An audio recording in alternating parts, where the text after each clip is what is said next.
In the holdings of the UK National Archives in Kew, under the reference HCM11, a document yellowed by dampness is preserved, titled Minutes of the Emergency Session of the Vice Admiralty Court in Gibraltar, December 20th, 1872. This record, written by the hand of the court clerk Richard Pollock, documents not merely the end of a commercial voyage, but the starting point of one of the most extensive bureaucratic deceptions of the 19th century. In the margins of the minutes, the impression of a wax seal bearing the image of the British lion remains, authenticating the testimony of the sailing master of the Dei Gratia, Oliver Deveau, who was the first to board the abandoned brigantine. This legal artifact, free from the layers of subsequent journalistic fiction, reveals to the researcher a stark picture of an administrative and financial crisis disguised as an insurmountable force of nature. Before we proceed to a detailed deconstruction of this archival case and reconstruct the true chronology of events from the dry reports of the investigators, I ask you to subscribe to our channel, like this video, and turn on notifications. Your support is critically important for the development of documentary historical science and the continuation of our archival investigations.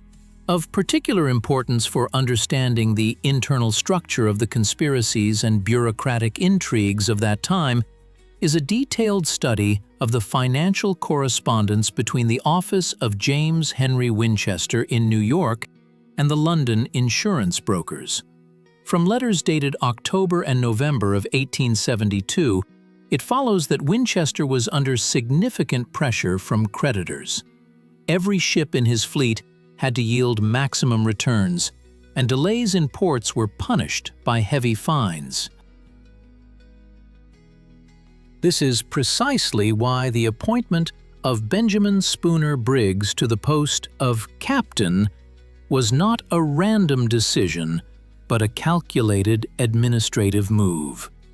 Briggs held a share in the ship, which guaranteed his personal economic stake in minimizing costs.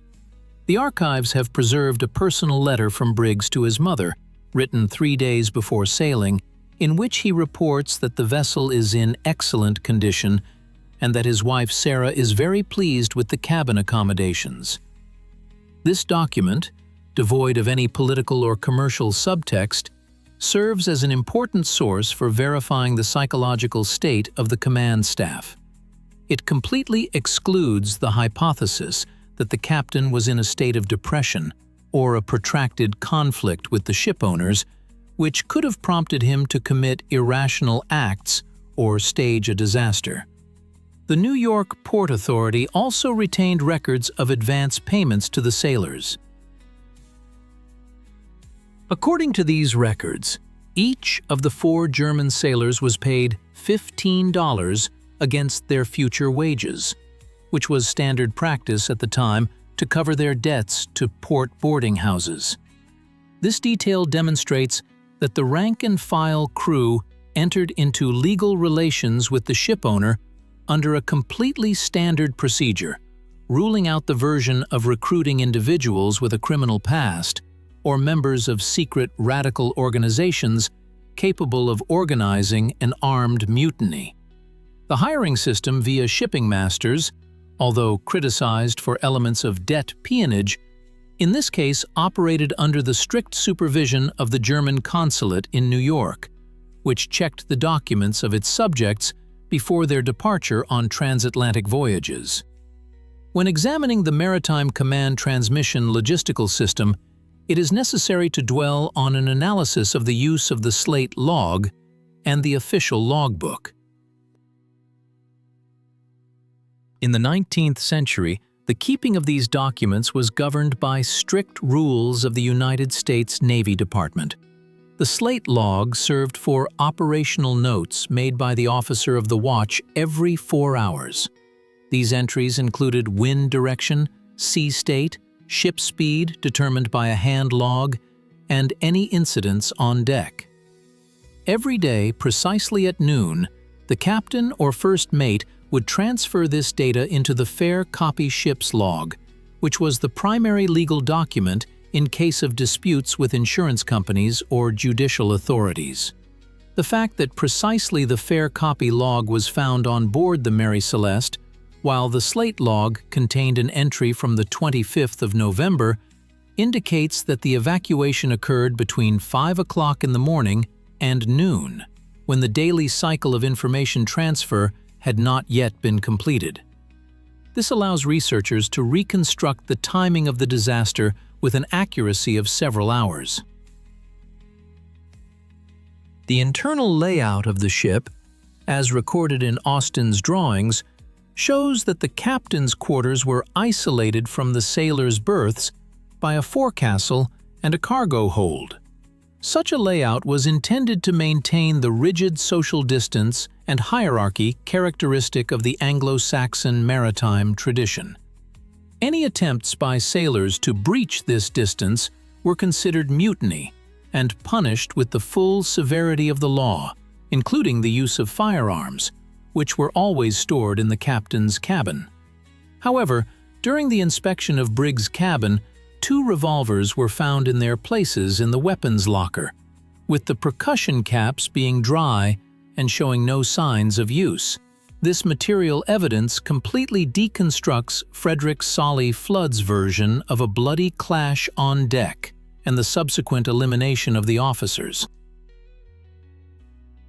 A study of the interrogation transcripts of Oliver Deveau in the Gibraltar Vice Admiralty Court reveals the methods of legal pressure applied by British colonial officials against American sailors.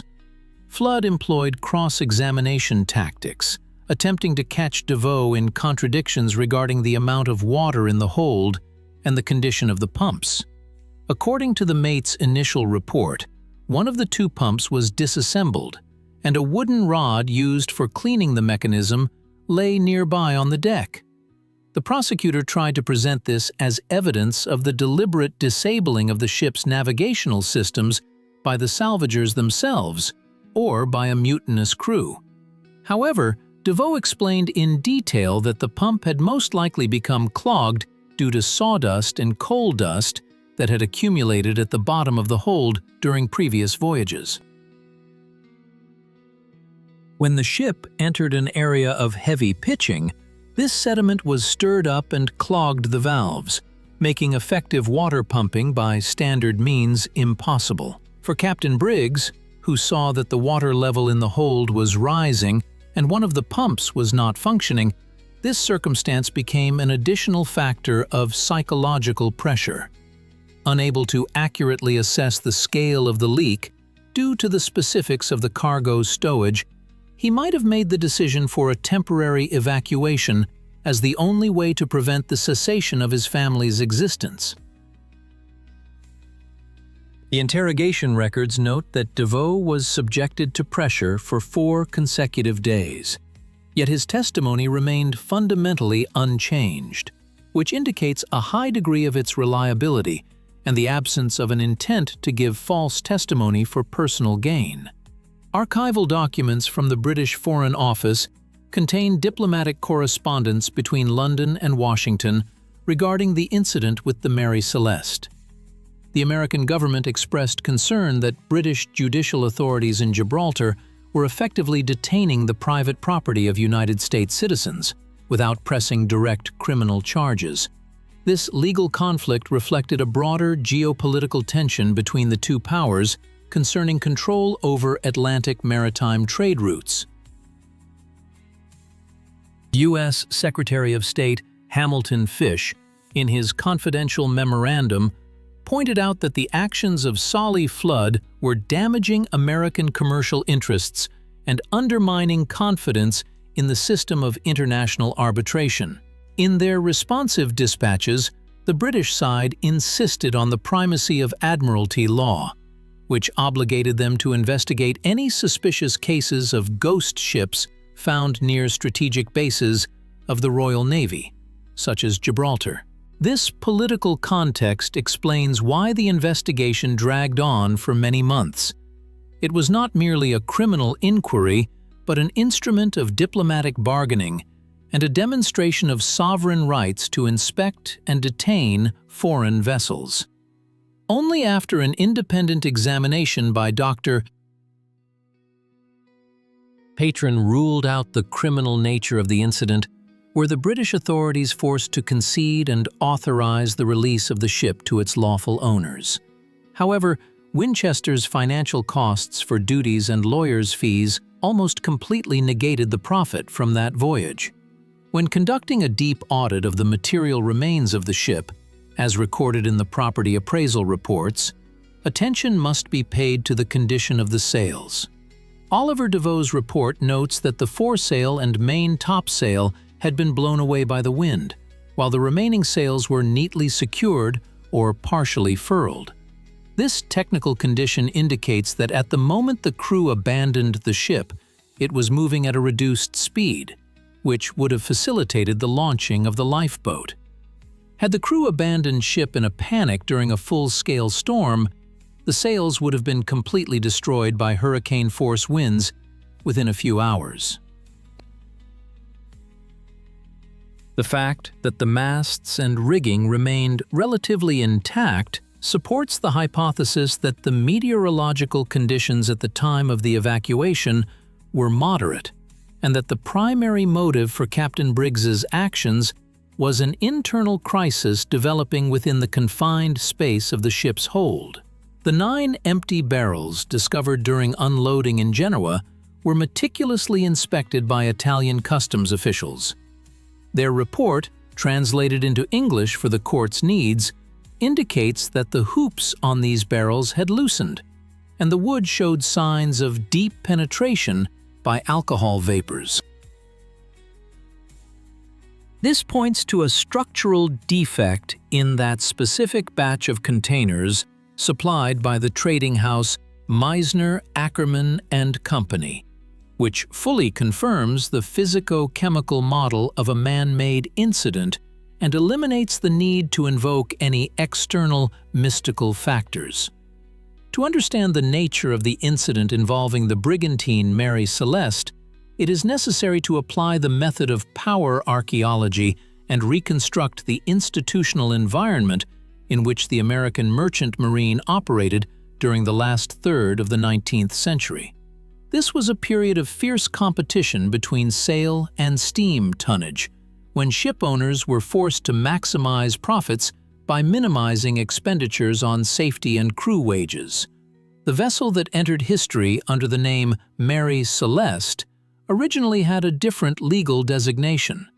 It was laid down in 1861 at the Spencer's Island shipyard in Nova Scotia under the name Amazon. An analysis of the registration books shows that the ship's economic history was fraught with financial losses and administrative restructurings from the very beginning. The ship's first captain, Robert McClellan, died of natural causes during its very first voyage, which was recorded in the ship-owning company's documents as a vexing logistical delay, resulting in losses of £400 sterling. Subsequently, in 1867, the brigantine ran aground off the coast of the Bay of Fundy, after which its wreckage was purchased for a pittance by an American citizen, Richard Haynes. Haynes conducted a deep modernization of the vessel, spending over $10,000, which required raising credit funds secured by the hull itself. In 1868, the vessel changed its state jurisdiction, transitioning to the flag of the United States of America under the new name Mary Celeste. Within the new shareholding structure formed in New York, the shares were distributed as follows. 14 32nds belonged to a large consortium managed by James Henry Winchester, 2 32nds to Sylvester Goodwin, and 4 32nds to the new captain, Benjamin Spooner Briggs. This financial arrangement demonstrates that Briggs was not merely a hired worker, but a full-fledged institutional partner, whose personal wealth was directly dependent on the commercial success of a specific freight. Thus, the social composition of the expedition participants in the autumn of 1872 was clearly divided into two categories. The managerial shareholder group, represented by the captain and his first mate, Albert Richardson, who was also bound to Winchester by familial and financial obligations, and the hired labor force, consisting primarily of German sailors recruited through the system of shipping masters in the port of New York. The economic context of the voyage was determined by the contract concluded with the trading house Meisner, Ackerman and Company. The vessel's task was to transport 1,701 barrels of denatured industrial alcohol, intended for the winemaking and chemical industries in the Italian port of Genoa. The value of the cargo itself was assessed by judicial officials at $36,800, while the ship's hull was insured with the New York company Atlantic Mutual for $14,000. The high value of the cargo, against the relatively low value of the ship, created a specific balance of commercial risks, which was studied in detail by investigators during the subsequent salvage process. A study of the New York Port Customs declarations from October 1872 indicates that the loading was carried out in haste, and the barrels, made of white oak, did not always meet the standards for the long sea transit of volatile liquid substances. The political anatomy of this voyage is inextricably linked to the customs policies of the United States and the Kingdom of Italy. The export of non-potable alcohol was taxed at reduced rates, which opened up wide opportunities for various profit optimization schemes, including false declaration and the overstatement of insured value. The official crew composition, as recorded in the Customs Register, consisted of 8 crew members and 2 passengers. Captain Benjamin Briggs, a deeply religious man with an impeccable professional reputation, decided to take his wife, Sarah Elizabeth Briggs, and their 2-year-old daughter, Sophia Matilda, on this voyage, leaving their elder son, Arthur, in the care of relatives in Massachusetts. The presence of family on board is a crucial institutional indicator. No experienced captain planning the deliberate destruction of a vessel or insurance fraud would directly endanger the lives of his closest relatives. This completely refutes conspiracy theories about a premeditated plot for enrichment by simulating a disaster. The first mate was Albert Richardson, the second mate was Andrew Gilling, and the cook and steward was Edward William Head. The 4 ordinary sailors, brothers Volkert and Boz Lorenzen, Arian Martens, and Gottlieb Goodschad, were subjects of the German Empire. Consular records indicate they were all characterized as dutiful and experienced seamen, with no prior disciplinary actions or arrests by port police for organizing mutinies. The hierarchical management structure was strictly regulated by the framework of United States maritime law, and the system of oaths and contracts imposed strict legal responsibility on each crew member for the safety of the entrusted property. The mechanics of the ship's closed ecosystem during the autonomous voyage were based on strict adherence to navigation protocols and watch-keeping regulations. Communication between the command staff and the sailors was conducted exclusively through oral orders, duplicated in the ship's log. Loading was completed in late October. However, unfavorable meteorological conditions in the New York Harbor area forced Captain Briggs to order anchoring off Staten Island. It was only on November 7, 1872, that the brigantine weighed anchor and set course for the Atlantic Ocean. An analysis of meteorological reports from that period, compared with weather log entries, shows that the first half of the journey proceeded in a routine manner. The vessel moved along the standard trade route, maintaining an average speed of 6 to 7 knots. The recording of operational information on board was done on a special slate board. the data from which was transferred daily into the official ship's log by First Mate Richardson. Each entry included precise geographical coordinates determined using a sextant and marine chronometer, as well as barometer readings and the state of the sails. Crew meals took place at strictly designated times in the officers' mess and on the forecastle for the rank and file. The logistics of movement on the ship prevented unauthorized presence of sailors in the hold, where the dangerous cargo was stored. Access to the hold hatches was sealed and under the personal control of the captain. According to the Ministry of Commerce instruction, ventilation of holds containing volatile substances was to be carried out at every opportunity. However, prolonged autumn storms in the North Atlantic forced the crew to keep the hatches tightly battened down for many days in a row.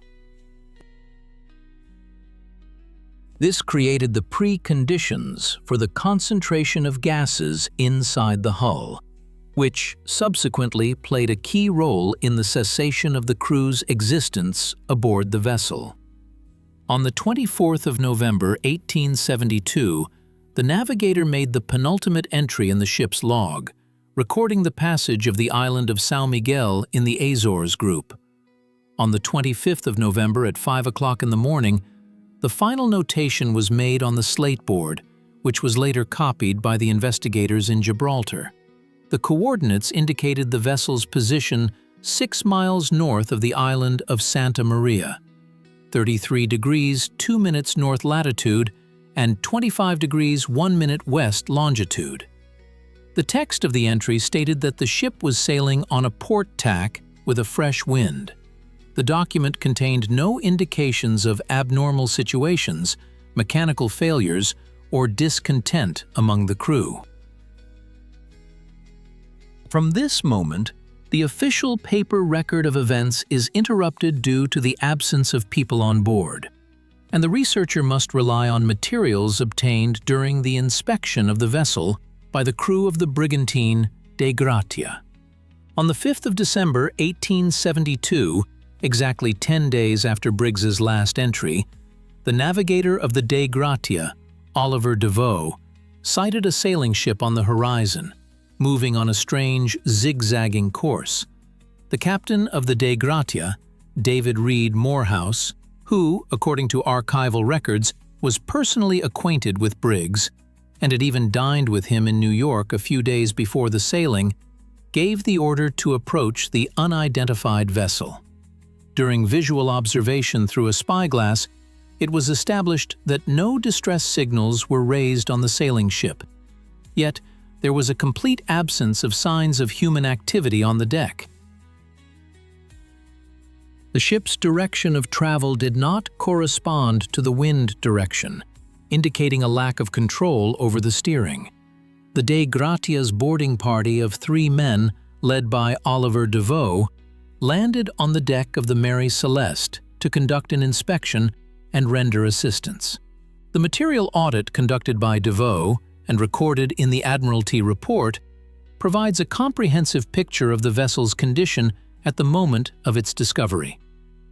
The ship's hold contained about 3.5 feet of water, which, for a vessel of such displacement, was an acceptable volume, not threatening buoyancy. 2 of the 3 hatch covers were open, with one of them, the forward one, removed from its hinges and lying on the deck next to the opening. The entire cargo, 1,701 barrels of alcohol, was in its place, although a subsequent recount in Genoa found 9 barrels to be completely empty. Inspection of the living quarters showed that the crew's personal belongings, including the captain's valuable gold watch, the sailors' chests with money and clothing, remained untouched. In Briggs's cabin were his wife's sewing machine with unfinished sewing and children's toys. The myth of warm food and steaming cups on the tables, spread by the tabloid press of the late 19th century, is completely refuted by the testimony of the Dei Gratia's cook, who stated that all the dishes in the kitchen were cleanly washed and the provisions were stored in closed lockers and could sustain the people autonomously for another 6 months. Devoe's main navigational discovery was the absence on board of the ship's chronometer, sextant, nautical charts, as well as the official papers certifying ownership of the vessel and cargo. The lifeboat equipment, consisting of one large launch, was also missing. On the stern of the vessel, in the area of the davit mounts, a severed tow rope was found, trailing in the water. This material evidence allowed the investigators to conclude that the evacuation of the crew was hasty but organized. The crew left the ship voluntarily and in its entirety, transferring to a lifeboat, which remained tied to the brigantine until unforeseen circumstances caused the rope to break. A critical analysis of the materials from the judicial investigation in Gibraltar reveals profound contradictions between the objective evidence and its interpretation by the colonial administration. The hearings, presided over by Judge Sir James Cochrane, began on the 18th of December, 1872. Queen's Counsel Frederick Solly Flood, acting as the state prosecutor, initially took an aggressive stance, suspecting the crew of the Dei Gratia of conspiracy to obtain a substantial monetary reward for salvaging the property. According to British maritime law, the salvage payment for an abandoned ship at sea could amount to up to half the value of the vessel and its cargo, creating a powerful economic incentive to falsify the circumstances of the case. Flood initiated a thorough forensic and technical examination of the Mary Celeste's hull. The specially appointed Inspector John Austin surveyed the underwater part of the vessel with the help of divers and noted a complete absence of damage caused by collision with reefs or shoals. However, strange gouges about an inch wide and up to 3 feet long were discovered on the ship's stem, which Flood hastened to declare as marks from hatchets left by the conspirators. Moreover, brown stains were found on the deck and on the saber blade kept under Captain Briggs's bed. The prosecutor claimed that there had been a physical suppression of the commanding officers by mutinous sailors on board, who then staged a disappearance and abandoned the ship. A critical audit of this evidence, conducted by chemist Dr. John Petrone in early 1873, completely dismantled Flood's accusatory concept. Petrone applied advanced chemical analysis methods for his time and proved that the stains on the deck and the saber were unrelated to organic traces of deprivation of life, but were ordinary rust formed as a result of saltwater exposure to iron structural elements and the scabbard. The gouges on the ship's bow were recognized as the result of natural wear of the wood caused by waves and ice. The sworn testimony of helmsman Oliver Devoe also contains a number of logical inconsistencies, stemming from his material interest in the outcome of the trial. Devoe claimed the vessel was in a half-submerged state, yet his crew was able to sail the brigantine to Gibraltar without difficulty, using only 3 men, which would have been impossible with serious damage. The court records demonstrate how pressure from the prosecution compelled witnesses to elaborate their reports in favor of a version involving an act of God or an external attack, in order to clear themselves of suspicion of piracy. In his testimony, Captain Morehouse showed extreme caution, striving to distance himself from any suggestions of a possible collusion with Briggs before departing from New York. The Admiralty Court, finding itself in a situation devoid of direct evidence and living witnesses, was forced to conclude the proceedings in March of 1873. The court's decision was of a compromised nature. The crew of the Dei Gratia was awarded a salvage payment of £1,700 sterling, which amounted to only about 1/5 of the total value of the ship and cargo. This indicates that the court retained deep doubts about the absolute honesty of the salvagers, although it was unable to bring formal charges against them for the physical suppression of the Mary Celeste's crew. To reconstruct the technical mechanics of the incident, it is necessary to analyze the physico-chemical properties of the cargo and the design features of the brigantine's hold. The 9 empty barrels discovered by DeVoe were made of red oak, a porous wood that, unlike the white oak used for transporting food liquids, allows alcohol vapors to pass through. Under conditions of a sharp change in air temperature as the vessel transitioned to warmer latitudes near the Azores, intense evaporation of the denatured alcohol occurred. An analysis of temperature maps for November 1872 records a rise in water and air temperatures of several degrees over the 48 hours preceding the last log entry. The alcohol vapors that accumulated in the unventilated hold created excess pressure. When the forward hatch was opened for a routine inspection or ventilation, a sudden release of flammable gases occurred, which could have been accompanied by a loud bang, similar to an explosion, but without the emergence of an open flame. Captain Briggs, who had no experience transporting such cargo, interpreted this noise and the characteristic smell as a sign of an imminent explosion of the entire ship and its destruction. Under the safety protocols then in effect, the only way to save lives was the immediate evacuation to a lifeboat at a safe distance from the hull until the extent of the damage could be ascertained. The crew lowered the longboat, and all 10 people boarded it. The haste is confirmed by the fact that Briggs did not have time to retrieve the heavy ship's log, limiting himself to only the lightweight navigational instruments and maps that were at hand.